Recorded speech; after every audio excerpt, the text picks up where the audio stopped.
Hello everyone.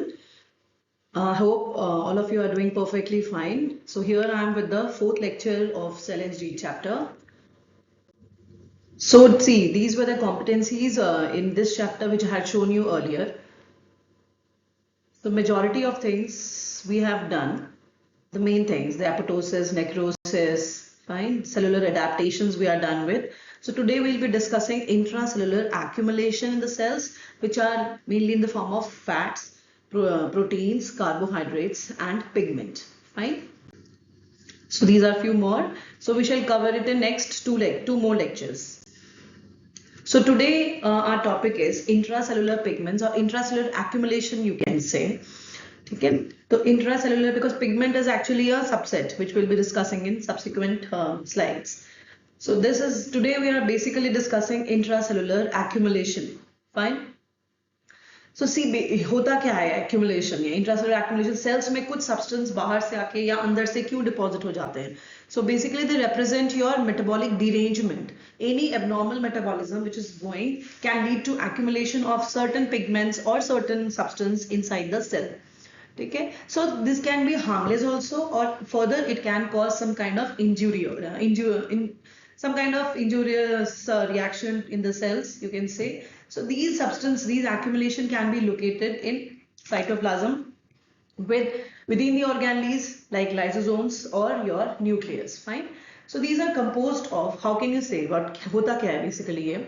So these are synthesized by the any cell which has sustained certain kind of injury. किसी cell में suppose कुछ injurious agent आया, उस cell पे act किया, तो वो सेल वो सेल कुछ सब्सटेंस सिंथेसाइज करेगा या कुछ एक्यूमुलेट कराएगा. सो that is your these intracellular accumulation. ठीक है, या वो सब्सटेंस कहीं और प्रोड्यूस हुआ है और आके इस सेल में एक्यूमुलेट हो गया है. ठीक है. So how these substances are produced and they get deposited in these cells. So there are basically four mechanisms which you need to remember. First is inadequate removal of normal substance. Second is certain defects. ठीक है, कुछ normal क्या होता है, कुछ अगर वैसे waste product हो या फिर कुछ पिगमेंट्स होते हैं तो वो सर्कुलेशन में निकलना होता है उसको. ठीक है, so there are certain pathway to remove those normal substances. But वो नॉर्मल सब्सटेंस अगर ज्यादा एक्यूमुलेट हो जाते हैं आपके सेल्स में, so that will be not the cells mechanism is not able to adequately remove those substances. ठीक है, because of defect in packaging or transport system or for that normal substances. ठीक है, जैसे फैटी चेंज इन लिवर, जैसे fat तो normal होता है अगर थोड़ा बहुत हो. ठीक है, but these fat or the lipids they start getting accumulating inside the cells, और उसको हटाने के लिए सेल की machinery is not sufficient enough to remove all those fatty changes, all the fats you can say. ठीक है, तो उससे क्या होगा, फैट हमारे लिवर में accumulate हो जाता है. ठीक है, so that will lead to the accumulation of fat in our liver. Second is accumulation of endogenous substance due to some genetic or acquired defects. कुछ genetic defects है in like protein के folding में, packaging में, या उसकी transport में, secretions में. जैसे अल्फा 1 एंट्रोजन की डेफिशिएंसी या म्यूटेशन हो जाता है तो उसमें ये चीजें होती हैं. तो उसमें क्या होगा, एंडोजेनस सब्सटेंस जो था वो एक्यूमुलेट होना शुरू हो जाता है. ठीक है, abnormal accumulation. So first is inadequate removal of the normal substance which is being produced, which can be due to secondary defects in packaging and transport of the cells. Then second is accumulation of endogenous substances जो produce हो रहे हैं. ठीक है, it can be because of any genetic or acquired defects. Third is failure to degrade a metabolite. एक complex substrate मान लो, वो उसको तोड़ने के लिए अगर हमें कोई एंजाइम चाहिए, वो एंजाइम की डेफिशिएंसी है या इनइफेक्टिवनेस है, तो that complex substrate will start getting accumulated inside the cell. ठीक है, तो उसको तोड़ने के लिए we don't have the enzyme to degrade it. Fine. So we are done with the third mechanism how these intracellular substances get accumulated. Then you have deposition and accumulation of an abnormal exogenous substances. ठीक है, बाहर से कोई substance आ रहा है. ठीक है, cell they don't have machinery to degrade this substance, और ट्रांसपोर्ट कहीं और जाके सेल उसको ट्रांसपोर्ट कर दे, ये फैसिलिटी भी नहीं है उन सेल के पास. जैसे कार्बन टेट्राक्लोराइड अगर डिपॉजिट हो रहा है तो that will get accumulate because our body can not remove it और degrade it to certain simpler forms. ठीक है, so they will get accumulated inside the cell. जैसे पिगमेंट टैटू वैटू हम करवाते हैं, so that also gets accumulated. That those are the exogenous substance which is coming from outside, ठीक है, and gets accumulated inside the cell. So see, ये चार हमने mechanism पढ़े, ठीक है, 4 mechanism हमने पढ़े, how those these cells get this intracellular accumulation occur, how the exogenous or endogenous substance get accumulated inside the cell. Normal substance है, उसका वो नहीं हो रहा, clearance नहीं हो रही, exogenous substance आ रहा है, उसको हमें degrade करने के लिए machinery नहीं है हमारे पास, then कुछ complex substrate को हमें simplify करने के लिए machine नहीं है हमारे पास, ठीक है. सो ये हमने पढ़ा कि कॉम्प्लेक्स सब्सट्रेट है, उसको ब्रेक डाउन करने के लिए हमारे पास एंजाइम्स नहीं है प्रॉपर, ठीक है. सो अगर ये ओवरलोड हमारा जो सब्सटेंस एक्यूमुलेट हो रहा है, ये अगर हम कंट्रोल कर लेते हैं, ठीक है, by correcting the enzyme deficiency और by like fat removal from the like fat machinery को हम एक्टिवेट करा रहे हैं, जो दो सब्सटेंस कैन बी रिमूव. तो अगर किसी भी तरह से अगर हम वो ओवरलोड को कंट्रोल कर सकते हैं तो these accumulation can be reversed, ठीक है. अब बट जैसे कुछ इनहेरिटेड स्टोरेज डिजीज है तो उसमें क्या होगा, एक्यूमुलेशन प्रोग्रेसिव है, ठीक है, तो they will cause cell injury also. कोई भी सब्सटेंस है, एक्सोजेनस एंडोजेनस सब्सटेंस है, हमने पढ़ा शुरू में कि वो हार्मलेस भी हो सकती है, हार्मफुल भी हो सकती है, ठीक है. बट अगर जैसे स्टोरेज डिसऑर्डर्स हैं उसमें एक्यूमुलेशन इज प्रोग्रेसिव, तो they will cause cellular injury also and which can lead to cell death and tissue death and death of patient as well. Fine, so we need to control it or correct it through enzyme deficient by providing that enzyme which is deficient. So see, जो हमने चार mechanism पढ़े ना, उसी का ये pictorial representation है. तब फिगर 1 में क्या देख रहे हो, ये हम बता रहे हैं एबनॉर्मल मेटाबॉलिज्म, ठीक है. देखो लेफ्ट साइड में you have a normal cell, right side is fatty liver, वो येलो येलो आप made a mark, it's not clear here. तो पूरे सेल में आप देखोगे कि येलो येलो राउंड राउंड जैसे डिपॉजिट्स पड़े हुए हैं. So all those extra lipid is being deposited inside the cell. So that is intracellular accumulation, क्योंकि लिपिड को ब्रेक डाउन, उसको वो करने के लिए, ट्रांसपोर्ट करने के लिए, पैकेज करने के लिए we don't have perfect machinery. So normal substance getting accumulated in over excess. Second है कि डिफेक्ट इन प्रोटीन फोल्डिंग और transport. Left side is a normal cell, ठीक है. राइट साइड में क्या देखोगे, जो अगर हमारा प्रोटीन डिफेक्ट है, फोल्डिंग या ट्रांसपोर्ट नहीं हो रहा प्रोटीन का प्रॉपर्ली, तो क्या होगा कि वो सारे abnormal protein they will start getting accumulated inside the cell, right. Third is lack of enzyme, as I said कि लेफ्ट साइड में देखो कि हम एक नीचे मैंने एक वो बनाया बैलेंस में कि एंजाइम चाहिए होता है आपको कॉम्प्लेक्स सब्सट्रेट को ब्रेक डाउन करने के लिए इनटू सॉल्यूबल प्रोडक्ट्स, ठीक है.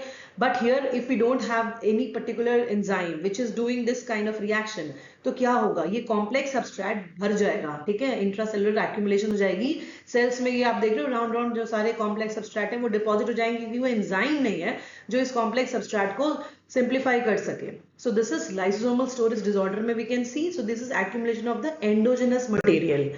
फिर फोर्थ में आप देखोगे कुछ इनडाइजेस्टिबल मटेरियल है, सेल्स के ऊपर से आते हैं जिसको हम क्लियर कर लेते हैं, ठीक है. बट अगर वो एक्सेस हो जाता है तो फिर वो start getting accumulating inside the cell. So ये हो गया आपका exogenous material which is being deposited.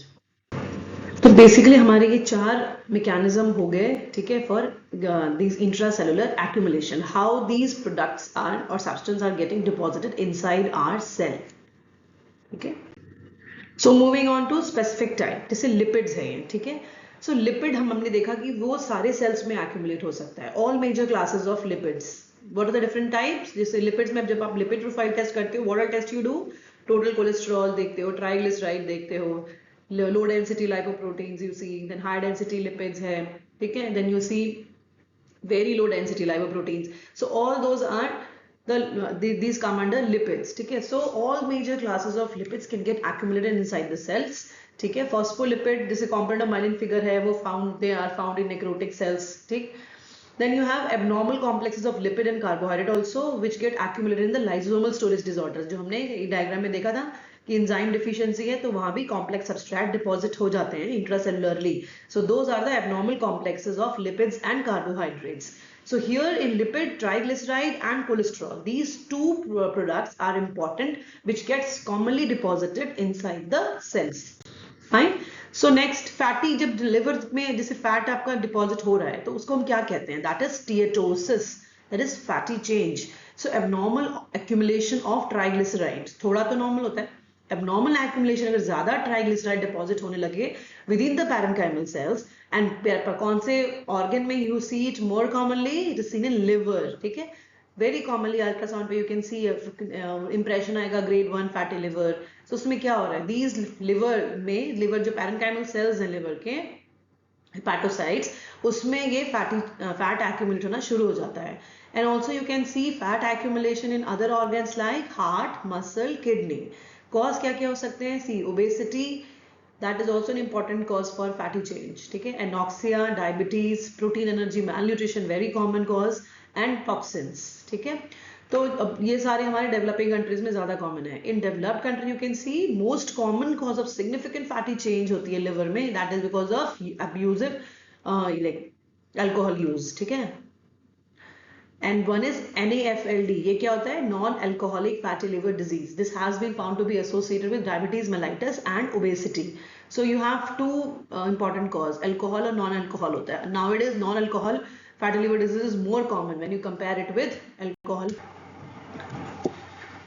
So these causes you need to remember कि fatty change के क्या क्या cause हो सकते हैं। So alcohol, non-alcoholic fatty liver disease associated with diabetes and obesity, and other causes are toxins, protein energy malnutrition, diabetes, obesity and anorexia.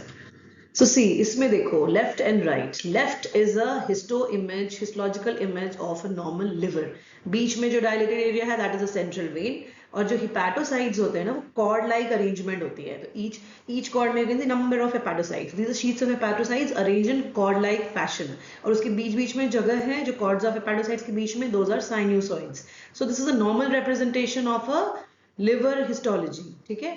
Right side में देखो सारे बबली सेल्स है दोस्तों, those are what, those are fat accumulation inside the cell. So जब भी आप देखोगे normal हेपाटोसाइट से क्या होता है ना, they have a nuclei, bland nuclei means normal small nuclei at the centre, right. But in fat accumulation क्या होता है, these small nuclei which are normally present in the centre, it gets pushed to the periphery. So एक I like a छोटा compressed spindle shaped जैसा nuclei बन जाता है when fat starts getting accumulated inside the cell, ठीक है। सो सी, so gross change आप देख रहे हो ना इसमें, कुछ कुछ प्रिजर्व्ड हेपाटोसाइट्स हैं आपके अपर कॉर्नर, लोअर कॉर्नर में आप देखोगे, but big empty looking cells are there which have a nuclei which is pushed to periphery. So these are your fat deposition inside hepatocytes. So coming to next is cholesterol. Cholesterol में so next will see deposition of cholesterol. तो fat में भाई देखो आपने lipid हुआ ना, ये सारा फैटी डिपोजिशन सारा चल रहा है फैट्स का। लिपिड्स हमने देखा, फिर उसमें देखो कोलेस्ट्रॉल एंड कोलेस्ट्रॉल ईस्टर्स देखो आप। तो जो कोलेस्ट्रॉल का मैकेनिज्म है ना दैट इज टाइटली रेगुलेटेड, ठीक है। So most cells they use cholesterol for synthesis, it is required, cholesterol is very much required for synthesizing of your cell membrane, ठीक है। Without its accumulation, accumulate नहीं होना है, but it needs in the pathway for synthesis of cell membrane. अगर वो accumulate होना शुरू हो जाएगा तो we can see as intracellular vacuole, जैसे आपने lipid deposition देखा, ठीक है। कोलेस्ट्रॉल देखो ये, तो ये जो elongated spindle shaped cells हैं बीच बीच में, ठीक है। So these are your cholesterol bodies, ठीक है। So these are getting deposited inside the wall of a blood vessel. So there is a cholesterol deposition, vacuolated cells की तरह दिखता है ये, ठीक है। So ये कहाँ कहाँ दिख सकता है आपको कोलेस्ट्रॉल, जैसे आप एथेरोस्क्लेरोटिक प्लाक में देख सकते हो। जब भी एथेरोस्क्लेरोसिस होती है आपको ग्रॉस स्पेसिमेन में मिलता है, तो उसमें क्या होता है, स्मूथ मसल एंड मैक्रोफेजेस, ठीक है। होते क्या क्या है, composition of plaque when you say, so you have smooth muscle cells, you have macrophages within the intimal layer of aorta, ठीक है। लेयर्स ऑफ वेसल्स क्या क्या होते हैं, intima, media, adventitia, ठीक है। So intima is the inside one, so you can get these accumulation in the intimal layer of aorta and large arteries with the filled with lipid vacuoles. So mostly ये cholesterol या cholesterol esters होते हैं। Foamy sales, अब foamy appearance मतलब वही जो vacuolated sales, जो आप वैक्यूलेटेड सेल्स की जब आप अपीयरेंस देखते हो that is the foamy appearance, ठीक है। और ये एग्रीगेट जो फोम सेल्स बने बड़े इकट्ठा हो जाते हैं, so you get a yellow cholesterol like atheromas in the intimal layer, ठीक है। तो क्या होगा, कभी कभी दीज फैट लेडन सेल्स जो होते हैं दे रप्चर, तो release cholesterol and into the extra cellular space, तो ये क्रिस्टल बन जाता है, कोलेस्ट्रॉल क्रिस्टल्स भी कह सकते हैं हम उसको। तो इलोंगेटेड नीडल जैसे हमने देखे थे अभी सेक्शंस में, so it can be a fat cell, बड़े बड़े सेल्स राउंड सेल्स हो सकते हैं। और जब वो सेल रप्चर करते हैं, सपोज जैसे हेपाटोसाइट्स में आपके फैट एक्यूमुलेशन शुरू हुई थी, ठीक है, तो क्या हुआ, सेल्स बड़े हो गए सेल्स, न्यूक्लियस उसकी पेरिफेरी में शिफ्ट हो गई, रप्चर होगा तो क्या होगा, कोलेस्ट्रॉल बाहर आ जाएगा, वो क्रिस्टल के फॉर्म्स में आ जाएगा, स्पिंडल शेपेड हो जाएगा, तो क्लेफ्ट लाइक आपको दिखेगा वो, ठीक है। And those crystals are there, phagocytosis होगी, कोई भी एबनॉर्मल या बाहर जैसे कुछ फॉरेन बॉडी टाइप रिएक्शंस होता है, तो क्या होता है, मैक्रोफेज एक्टिवेट हो जाते हैं हमारे, और एक्टिव इन्फ्लेमेसोम, लोकली इन्फ्लेमेशन शुरू हो जाएगी उस एरिया में, तो you can see inflammatory cells as well. So ये देखो, ये है ल्यूमन में ही पूरा कोलेस्ट्रॉल ईस्टर वाले, जो हमने छोटे से मैंने आपको हाइपार दिखाया था, इलोंगेटेड जो वाइट एरियाज है ना, elongated hazy, so those are the cholesterol crystals which is getting deposited in the intimal layer of your vessel, और ल्यूमन में भी आ रहे हैं उसके। देन यू हैव, ये सब डिजीज एंटिटी है जहां आप कोलेस्ट्रॉल और लिपिड के डिपॉजिट, फैट लिवर फैट आपने देखा लिवर में डिपॉजिट हो रहा है, ठीक है। Now you are seeing cholesterol getting deposited, first was atherosclerosis, second you are seeing it as xanthomas, ठीक है। So there is intracellular accumulation of cholesterol within macrophages, ठीक है, मैक्रोफेज के अंदर डिपॉजिशन शुरू हो जा रही है। यहाँ आप देखोगे जो व्हाइट सेल्स हैं और उसके छोटे छोटे न्यूक्लियस हैं, सो दोज आर योर ज़ेंथोमा, ठीक है। ये हाइपरलिपिडेमिक स्टेट में होता है पेशेंट को, कोई भी एक्वायर्ड या हेरिडिटरी हाइपरलिपिडेमिक डिसऑर्डर्स होते हैं उसमें होगा, तो उसमें आप देखोगे कि फोमी सेल्स जो होते हैं ना, एपिथेलियल सब epithelial connective tissue of skin और टेंडन्स में जाके डिपॉजिट हो जाते हैं। क्लिनिकली देखोगे ना पेशेंट को स्किन पे नोड्यूल जैसे होंगे, कभी कभी फिंगर डिजिट्स में भी होते हैं एक्यूमुलेशन ऑफ फोमी सेल्स, ठीक है, ज़ेंथोमा कहते हैं उसको, क्यूटेनियस ज़ेंथोमा कह सकते हो आप, क्योंकि जब हम उसकी बायोप्सी लेके सेक्शंस निकालते हैं तो ये ऐसी इमेज आती है जो राइट साइड में आप देख रहे हो, ठीक है। So they are tumour mass like form कर जाते हैं, फॉर्म करते हैं वो, so those are known as xanthomas, fine. Then cholesterolosis होता है, जो ऊपर वाली इमेज है, upper image is of like you can it is of gall bladder, ठीक है। उसमें आप देखोगे गॉल ब्लैडर की लाइनिंग तो ठीक है, कोलमनर लाइनिंग है, it is a well visualized lining, you can see gall bladder का विच अपीयर्स अनरिमार्केबल, फाइन। तो उसकी जो लमाइना में देखोगे ना, just below the epithelial lining foamy cells दिख रहे हैं आपको, so those are the cholesterol laden macrophages which are getting deposited in your lamina, ठीक है। So mechanism is not known for cholesterolosis, but yes, जब आप ग्रॉस करते हो तो कुछ स्ट्रीक लाइक एरियाज होते हैं ना, वो आपको दिख जाएंगे कि हिस्टो पे आपको कोलेस्ट्रोलोसिस का एविडेंस मिलना है, ठीक है। सो ग्रॉस एंड हिस्टोलॉजी दोनों ही इंपॉर्टेंट होती है। Gross examination of any organ when you go for giving section is very much required, fine. Then you have Niemann-Pick disease, ये भी lysosomal storage disorder type C. Here also what happened, there is a defect, mutation of enzyme which is involved in your cholesterol trafficking. तो उसमें क्या होता है, cholesterol accumulate होना शुरू हो जाता है, तो that will give you the same picture. So cholesterol, तो अब तक हमने पढ़ा फैट का, आप देख रहे हो उसमें you saw fatty liver, ठीक, deposition of fats in hepatocytes. दूसरा मैंने दिखाया जब कोलेस्ट्रॉल हमने शुरू किया, that first entity was disease में आप देखोगे एथेरोस्क्लेरोसिस, ठीक है। Then you saw this cholesterolosis देख रहे हो आप, ठीक है। Then you have Niemann Pick disease which is type C, और ज़ेंथोमा देखा हमने, क्लिनिकली वेरी इंपॉर्टेंट, ज़ेंथोमा बहुत कॉमनली हमें दिखता है ये, ठीक है।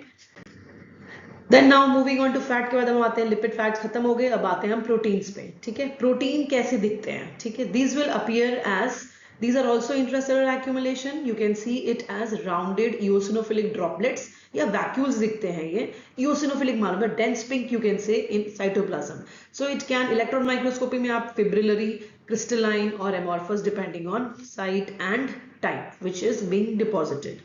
Amyloidosis is also an entity जिसमें abnormal protein deposit हो रहा है in extracellular space, ठीक है।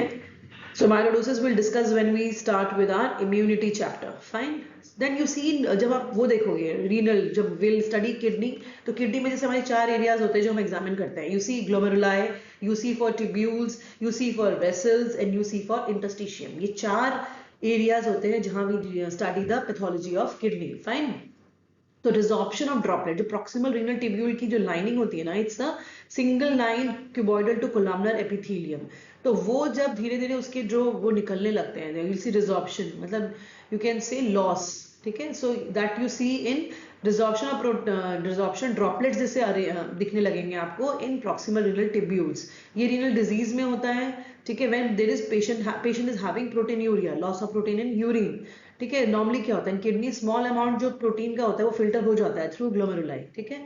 जब डिसऑर्डर जहां पे हैवी प्रोटीन लीकेज हो रही है, glomerular filter across the glomerular filtration, तो क्या होगा, इंक्रीज रीअब्जॉर्प्शन ऑफ प्रोटीन शुरू हो जाएंगे इनटू द वेसिकल, फिर प्रोटीन एब्जॉर्ब होना शुरू हो जाएगा, क्योंकि उसका काम है कि वो प्रोटीन को ना जाने दे, ठीक है, बट एक लिमिट है ना, उसके बियॉन्ड तो वो नहीं प्रोटेक्ट कर सकता ना, प्रोटीन नहीं एब्जॉर्ब कर सकता, तो क्या होगा, प्रोटीन डिपॉजिट होना शुरू हो जाता है, तो protein will appear as a pink hyaline droplets within the cytoplasm of your tubular cells, ठीक है, दिस प्रोसेस इज रिवर्सिबल, अगर एक प्रोटीनूरिया हट जाएगी ना तो protein droplets are metabolized, so they will disappear it, so once proteinuria is corrected, so protein resorption droplets can be corrected.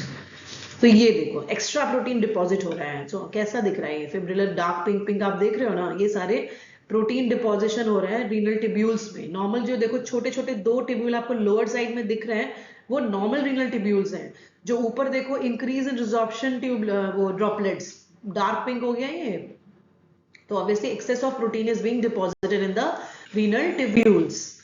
Then proteins that accumulate may be normal secreted, कुछ normal secreted proteins भी deposit हो जाते हैं when they are normally secreted proteins, जब excessive amount में proteins secrete होने लग जाए उसकी, तो वो endoplasmic reticulum में secrete वो आने absorb होने लगेगा, ठीक है। तो उसमें क्या होता है कि जैसे कुछ आप माइलोमा में देखते हो, मल्टीपल माइलोमा में you can see Russell bodies, होता क्या है ये, इसके जो इन उस एंटिटी में एंडोप्लाज्मिक रेटिकुलम बहुत बड़ा हो जाएगा, distended, and they start producing large homogeneous eosinophilic inclusions, eosinophilic, तो वो उसको कहते हैं Russell's body. Then third is defective intracellular transport, जो प्रोटीन है उसका ट्रांसपोर्ट और सिक्रीशंस में प्रॉब्लम आना, ठीक है। सपोज जैसे अल्फा 1 एंट्रिप्सिन डेफिशिएंसी है, so there is mutation in the protein which is significantly causing a slow folding of proteins, ठीक है। सो इसकी म्यूटेशन में अल्फा 1 एंट्रिप्सिन की डेफिशिएंसी में प्रोटीन में म्यूटेशन हो रहा है, उसकी वजह से उसकी फोल्डिंग में सिग्निफिकेंट असर पड़ रहा है, ठीक है। So it is not being able to be fold, fine. तो रिजल्ट क्या होगा, जो partially folded intermediate stage of proteins जो होती है वो स्टार्ट हो जाएंगी एक्यूमुलेट होना, fine. So resultant deficiency of enzyme where जो अल्फा 1 एंट्रिप्सिन है वो लंग में भी चाहिए होता है, तो उसकी डेफिशिएंसी हो रही है तो वो एम्फाइसेमा भी कॉज कर सकता है, emphysema you see in respiratory system when we read it, right. So ये सारे जो चेंजेस हैं, तो इससे क्या हो रहा है कि जो एबनॉर्मल प्रोटीन होता है ना वो स्टार्ट हो जाता है एक्यूमुलेट होना। एक तो हम देख रहे हैं नॉर्मल प्रोटीन जब एक्सेसिव अमाउंट में हो जाए वो डिपॉजिट होना शुरू हो जाता है, प्रोटीन रिजॉर्प्शन ड्रॉपलेट्स हो रहे हैं, जब प्रोटीन यूरिया में ज्यादा रिजॉर्प्शन शुरू हो जाएगी जी ग्लोमेरुलर फिल्ट्रेशन रेट के थ्रू, देन कुछ साइटोस्केलेटल प्रोटीन का एक्यूमुलेशन शुरू हो जाता है, ठीक है। जैसे कुछ इंटरमीडिएट फिलामेंट्स के 5 क्लासेस आपने पढ़े होंगे बायोकेम में, केराटिन फिलामेंट्स जो हम एपिथेलियल सेल्स में देखते हैं, न्यूरोफिलामेंट्स जो न्यूरॉन्स में दिख रहे होते हैं, desmin muscle specific connective tissue, vimentin, astrocytes जो नर्वस टिश्यू में होता है, that's glial filament. So these filaments 5 classes है इंटरमीडिएट टाइप की, वो भी एक्यूमुलेट होना शुरू हो जाते हैं, ठीक है। अल्कोहलिक हाइलिन कहते हैं, कुछ इओसिनोफिलिक इंक्लूजन्स होते हैं जो साइटोप्लाज्म ऑफ लिवर सेल्स में जाके डिपॉजिट हो जाते हैं, we see in alcoholic liver disease, ठीक है। Then you have neurofibrillary tangles, so ये सारे प्रोटीन्स हैं, neurofilaments proteins which are getting deposited, neurofibrillary tangle specific for Alzheimer's disease. Then you have aggregation of abnormal proteins, misfolded protein या abnormal protein वो deposit कर जाते हैं, which can be extracellular intracellular as well, they can cause direct or indirect damage, जैसे आप amyloidosis में देखते हो, ठीक है, और प्रोटीनोपैथीज में देखोगे कि एबनॉर्मल प्रोटीन डिपॉजिट हो रहा है हमारा।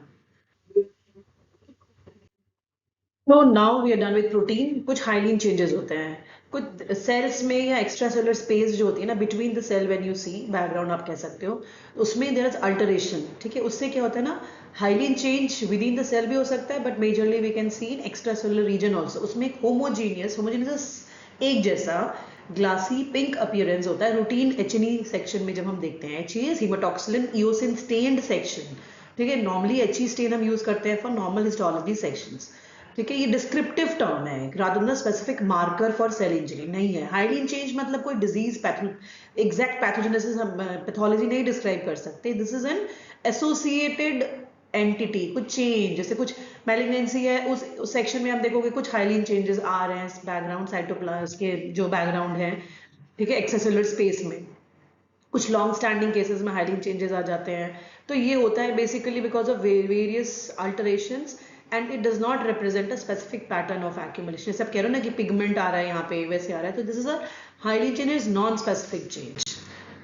इंट्रासेलुलर हाइलिन हो सकती है, तो इंट्रासेलुलर हाइलिन मतलब अगर वो सेल के अंदर आ रही है, it could be because of resorption droplet, Russell body, alcohol, hyaline, long standing, जैसे मैंने कहा कि कुछ लॉन्ग क्रॉनिक केसेस में हो सकता है, डायबिटीज में, वॉल ऑफ आर्टरीज में हाइलिन डिपोजिशन हो सकती है, ठीक है, किडनी में, किडनी के ब्लड वेसल्स में हाइलिनाइजेशन हो सकता है, लॉन्ग स्टैंडिंग हाइपरटेंशन में हाइलिन डिपोजिशन हो सकती है within the sales.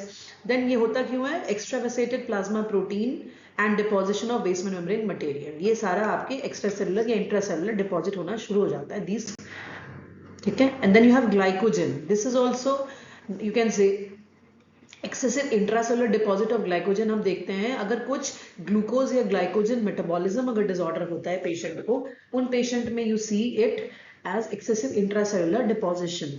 So normally क्या होता है, glycogen is readily available for our glucose source, ठीक है, though they are stored in cytoplasm of healthy cells. तो ग्लाइकोजन जो होता है ना, that will appear as a clear vacuole. ये आप उसमें देख सकते हो, जो सर्विक्स का सेक्शन आप देखते हो उसमें ग्लाइकोजन, तो वैक्यू जो स्ट्रैटिफाइड स्क्वैमस एपिथेलियम सेल्स होते हैं ना, उसमें ग्लाइकोजन मास होता है जो क्लियर वैक्यूल की तरह दिखेगा, तो ग्लाइकोजनेशन हो रही है वहां पे, ठीक है.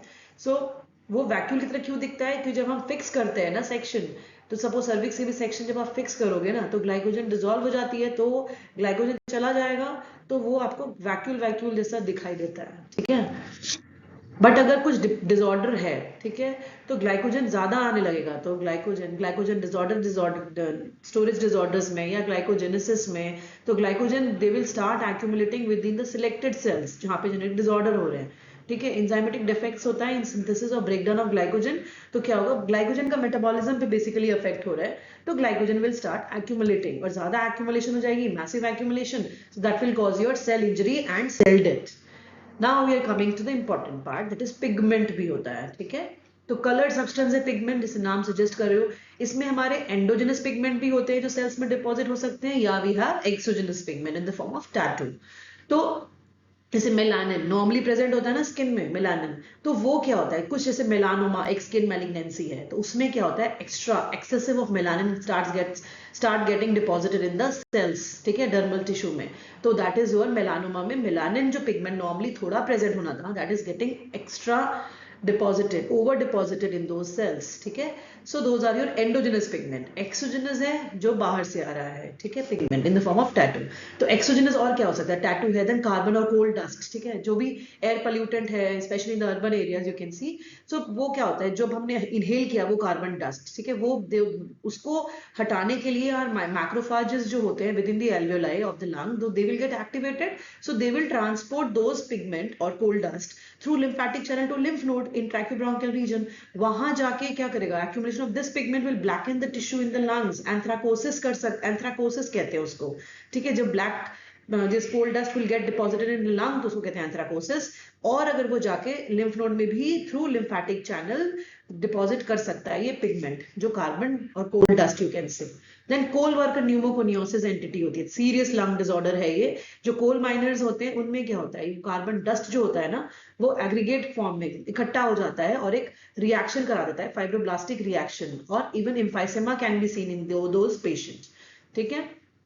Then you have tattoo is in the form of a localized exogenous pigment. तो अभी हमने दो तीन कार्बन डस्ट और कोल डस्ट देख लिया, एंथ्राकोसिस करा रहा था लंग में, और कोल माइनर्स में it can cause coal worker pneumoconiosis.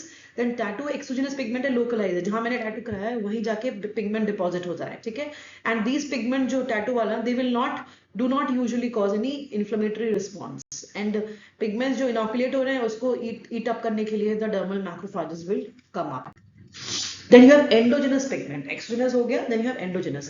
Lipofuscin इससे insoluble pigment है, lipochrome, और हम इसको कहते हैं, एपोप्टोसिस में हमने पढ़ा, एक wear and tear pigment होता है, that अगर वो दिखता है, it means the cell has sustained certain kind of injury. That is a telltale sign can be given through the presence of this kind of endogenous pigment, that is lipofuscin. So होता क्या है इसमें, this is polymer of lipid, phospholipid in complex with protein. It is not injurious to cell or its function. As I said, telltale sign है of free radical injury or lipid peroxidation which has already taken place in the cell. So fuscus Latin word है which means brown, referring to the brown lipid. और ये कैसा दिखेगा जब हम sections में देखते हैं ना, so that it appears as a yellow brown finely granular cytoplasmic और perinuclear pigment. ये स्लो रेग्रेसिव चेंजेस जिन सेल्स में हो रहे होते हैं उनमें दिखता है. ये प्रोमिनेंटली किस ऑर्गन में दिखता है, liver and heart of ageing patients, जिनमें बहुत सेल्स ने बहुत इंजरी सस्टेन कर रखी है, ठीक है ऑलरेडी, और पेशेंट में सीवियर मैल न्यूट्रिशन और कैंसर के केस है. So tell sign of cell injury. Then you have melanin. Melanin endogenous है ये, ठीक है, एंडोजेनस ब्राउन ब्लैक पिगमेंट है. ये फॉर्म मेलानिन फॉर्मेशन होती है जब एंजाइम टायरोसिनेज जो होता है, it catalyses the oxidation of tyrosine to dihydroxy phenylalanine in melanocytes. So this is a normal reaction which occurs in melanocytes, और कुछ पिगमेंट फॉर्म हो जाते हैं melanin. So it's only endogenous brown black pigment. Black pigment ये ज्यादा हो जाएगा homogentisic acids as seen in alkaptonuria, metabolic disorder है. और पिगमेंट इज डिपॉजिटेड, ये मेलानिन अगर डिपॉजिट हो रहा है आपके स्किन, कनेक्टिव टिश्यू या कार्टिलेज, उक्रोनोसिस कहते हैं उसको हम, deposit according to the site I am saying. Then you have haemosiderin. ये हीमोग्लोबिन डिराइव्ड, जब हीमोग्लोबिन का ब्रेकडाउन होता है ना, देन हीमोसिडरिन आर रिलीज्ड, ठीक है. ये स्टोरेज फॉर्म ऑफ आयरन हो गया, ठीक है. लोकल और systemic forms of iron, ferritin जो होता है, दे फॉर्म हीमोसिडरिन ग्रैन्यूल और वो डिपॉजिट हो जाते हैं, ठीक है. It represents basically a aggregation of ferritin micelles you can से. बट जब हीमोसिडरोसिस हो रही है, एक्यूमुलेशन ज्यादा प्रोडक्शन हो रही है उसकी, ठीक है, तो उस केस में वो एक्यूमुलेट होना शुरू हो जाता है within the cell.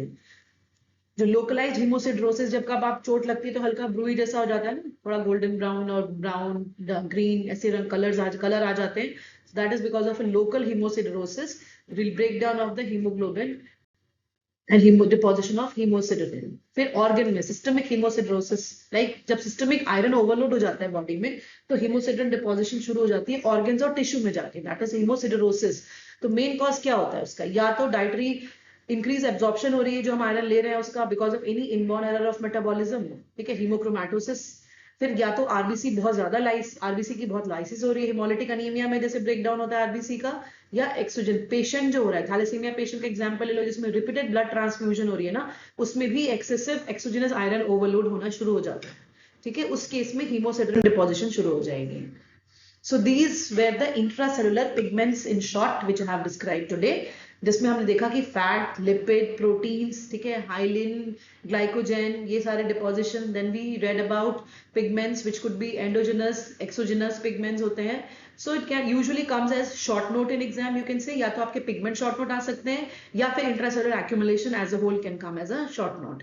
So it's not for a long question, you can prepare it as a short note also, highlighting all the headings, main जो आपके types of intracellular accumulation है. Thank you for your patient hearing, and please like, subscribe and share my channel. And next 2 classes I'll finish cell injury. So we'll have 6 lectures for cell injury, and most probably next class I'll be taking the remaining apoptosis, that necroptosis, pheroptosis, pyroptosis I'll take, and dystrophic calcification, metastatic calcification, and few more topics which I'll try to cover. And last class we'll finish it. Next 2 more lectures I need for cell injury. Thank you so much.